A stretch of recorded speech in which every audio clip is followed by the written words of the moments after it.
Buenos días compañeros, nosotros somos el equipo 1 y les vamos a presentar el tema de eléctricas.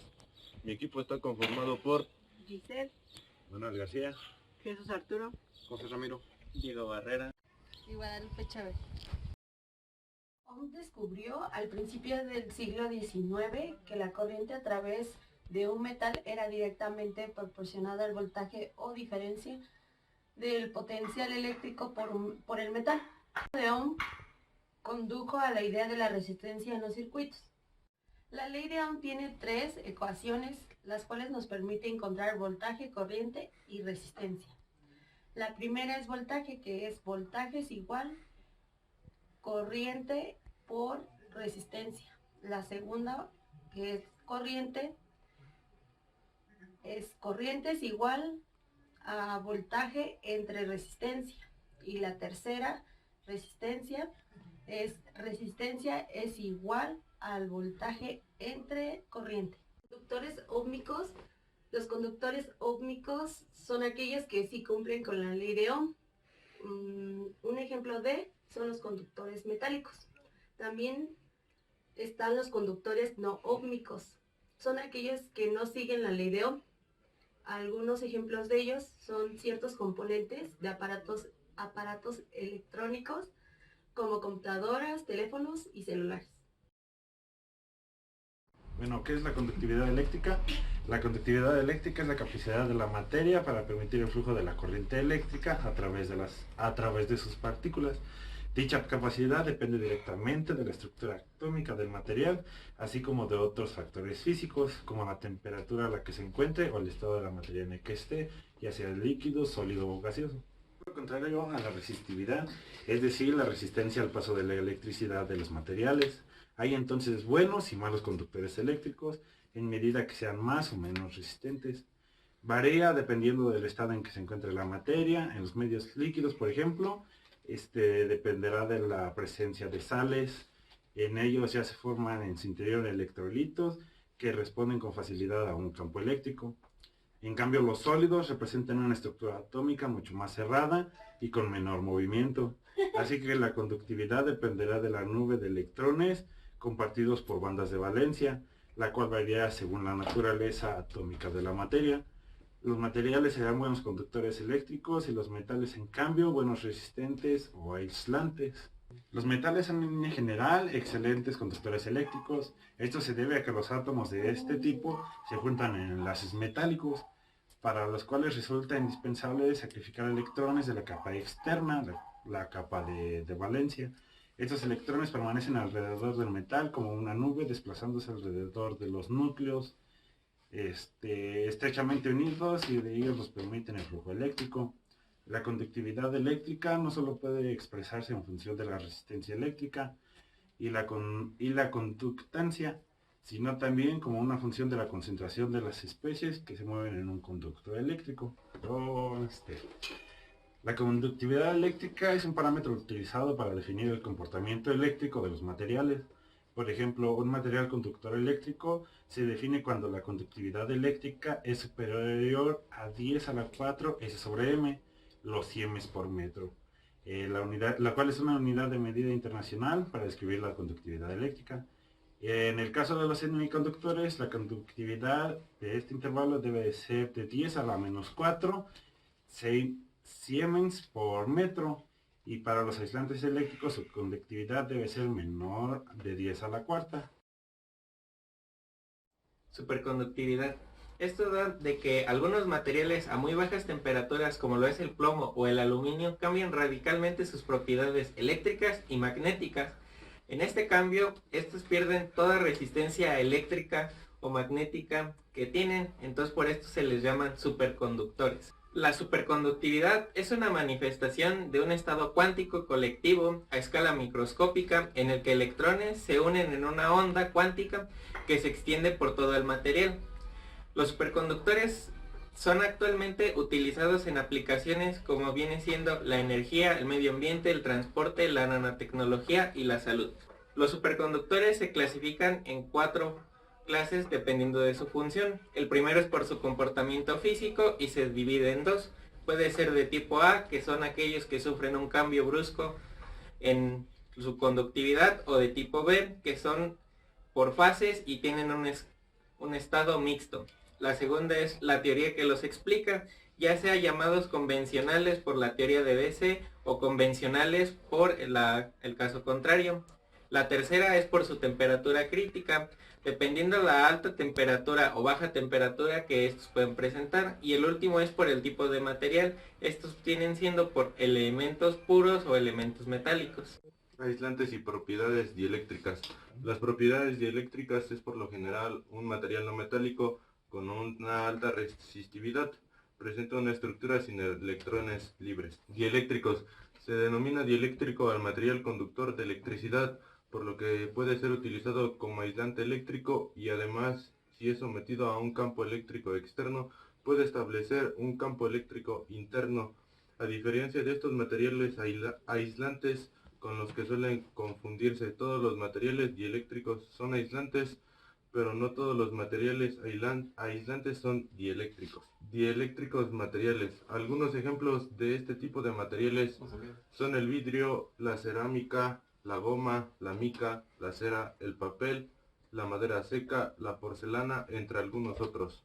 Aislante eléctrico. El aislante eléctrico se produce cuando se cubre un elemento de una instalación eléctrica con un material que no es conductor de la electricidad, es decir, un material que resiste el paso de la corriente a través del elemento que alberga y lo mantiene en su desplazamiento a lo largo del semiconductor. Dicho material se denomina aislante eléctrico. Y como ya lo había dicho, algunos ejemplos son la madera, el vidrio, el corcho, el hule y la cerámica, entre otros. El capacitor es un dispositivo de que almacena energía en un campo electrostático. Leyes y propiedades de la capacidad. Las propiedades de inducción y de capacidad se pueden comparar a la inercia cuando se aplica inicialmente una tensión entre los extremos de una bobina. La inductancia de esta se opone a la iniciación de la corriente. Si desaparece la tensión en la bobina, la inductancia se opone a la disminución de la corriente. Asimismo, cuando se aplica una tensión entre los terminales o placas de un condensador, este no presenta inicialmente la práctica resistente alguna, la cual permite que se establezca una corriente de gran intensidad. En efecto, el condensador se opone a la tensión productora de la corriente. Capacitores eléctricos de iluminación populares, debido a su bajo costo y gran capacidad por unidad de volumen, existen en el mercado unidades polarizadas y no polarizadas. Son del tipo de hoja metálica, con un electrolito que puede ser acuoso, en pasta o seco, sin agua. La capacitancia está estrechamente relacionada con la temperatura y puede decrecer en un orden magnitud desde la temperatura ambiente hasta los 55 grados centígrados. Esta variable se reduce a un capacitores de primera calidad y en productos recientes con formulaciones electrolíticas más complicadas. Capacitores eléctricos de cerámica son particularmente idóneos para aplicaciones de filtrado, derivado y acoplamiento de circuitos híbridos integrados, en los que es posible tolerar considerablemente cambios en la capacitación. Se elaboran de forma de disco como capacitores de capas múltiples o monolíticos o en forma tubular. Y capacitores eléctricos de papel o plástico.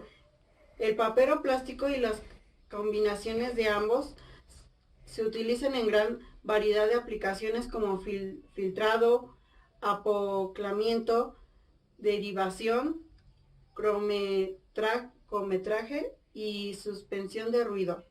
Son capaces de funcionar a altas temperaturas, poseen alta resistencia de aislamiento y buena estabilidad.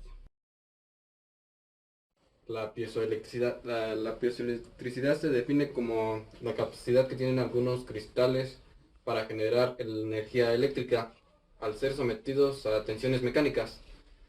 Es decir, generan tensión eléctrica al ser golpeados o deformados.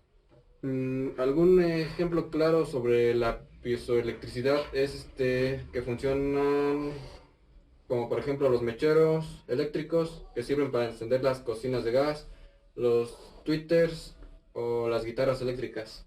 ¿Cómo funciona esto? Los cristales piezoeléctricos al ser sometidos a tensiones mecánicas adquieren una polarización eléctrica en su masa, lo que produce una diferencia de potencial y la aparición de cargas eléctricas. Posteriormente, y dependiendo de lo que queramos conseguir, estas cargas se aprovechan de una forma u otra. Dentro de esta podemos distinguir dos tipos de materiales, los cuales son de forma natural, como por ejemplo el cuarzo o la turmalina, o los llamados ferroeléctricos, los que presentan propiedades piezoeléctricas tras ser sometidos a una polarización, los cuales algunos ejemplos son el tantalio, el nitrato de litio o la berilita. Algunas aplicaciones en la vida cotidiana pueden ser los conocidos como encendedores eléctricos, ya que funcionan con tan solamente pulsar un botón, o algunos martillos de resorte. Para que la materia presente esta propiedad de piezoelectricidad, debe cristalizarse en sistemas que no tengan centro de simetría, que poseen disimetría y por lo tanto que tengan un eje polar. La piezoelectricidad también presenta una propiedad inversa, la cual es importante conocer, ya que esta resulta al cumplirse la propiedad inversa. Si sometemos la placa de material piezoeléctrico a una tensión variable, se comprime y se relaja, oscilando a los impulsos de una señal eléctrica. Último tema tenemos la ferroelectricidad. Es una propiedad empírica de materiales dieléctricos no centrosimétricos que poseen por lo menos dos estados orientacionales en antióforfos termodinámicamente estables que influyen en un campo eléctrico externo y cuya única diferencia es la dirección del vector de polarización. El efecto físico observable es que el material presenta una polarización incluso después de haber retirado el campo eléctrico. Se puede explicar en función de una alimentación residual de dipolos permanentemente. La ferroelectricidad frente a la temperatura de Curie. Encima de la temperatura es cuando los dipolos se encuentran desordenados en dirección y sentido. Y debajo de dicha temperatura es cuando los dipolos tienen alineaciones en las mismas direcciones y sentidos y son ordenados. La ferroelectricidad se aplica en la fabricación de condensadores, detectores de infrarrojo y generación y detención de un ultrasonido. ¿En qué materiales podemos encontrar los ferroeléctricos? Existen en los titanato de bario, estronejo, titanato, circonato de plomo, titano de bario, titano de zinconalio de plomo, lantamio y latinato de bismulo.